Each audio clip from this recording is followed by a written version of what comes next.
Then came together unto him the Pharisees, and certain of the scribes, which came from Jerusalem. And when they saw some of his disciples eat bread with defiled, that is to say, with unwashen hands, they found fault. For the Pharisees, and all the Jews, except they wash their hands oft, eat not, holding the tradition of the elders. And when they come from the market, except they wash, they eat not. And many other things there be, which they have received to hold, as the washing of cups, and pots, brazen vessels, and of tables. Then the Pharisees and scribes asked him, Why walk not thy disciples according to the tradition of the elders, but eat bread with unwashen hands? He answered and said unto them, Well hath Esaias prophesied of you hypocrites, as it is written, This people honoureth me with their lips, but their heart is far from me. Howbeit in vain do they worship me, teaching for doctrines the commandments of men. For laying aside the commandment of God, ye hold the tradition of men, as the washing of pots and cups, and many other such like things ye do. And he said unto them, Full well ye reject the commandment of God, that ye may keep your own tradition. For Moses said, Honor thy father and thy mother, and, Whoso curseth father or mother, let him die the death. But ye say, If a man shall say to his father or mother, It is Korban, that is to say, a gift, by whatsoever thou mightest be profited by me, he shall be free.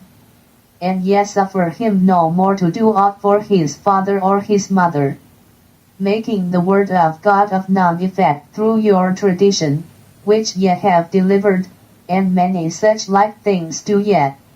And when he had called all the people unto him, he said unto them, Hearken unto me every one of you, and understand.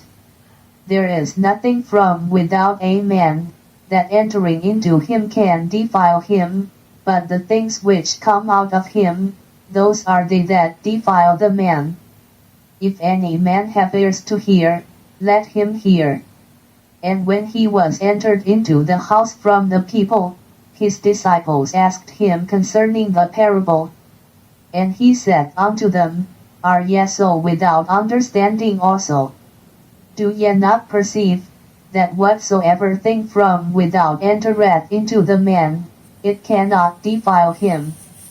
Because it entereth not into his heart, but into the belly, and goeth out into the draught, purging all meats. And he said, That which cometh out of the man, that defileth the man.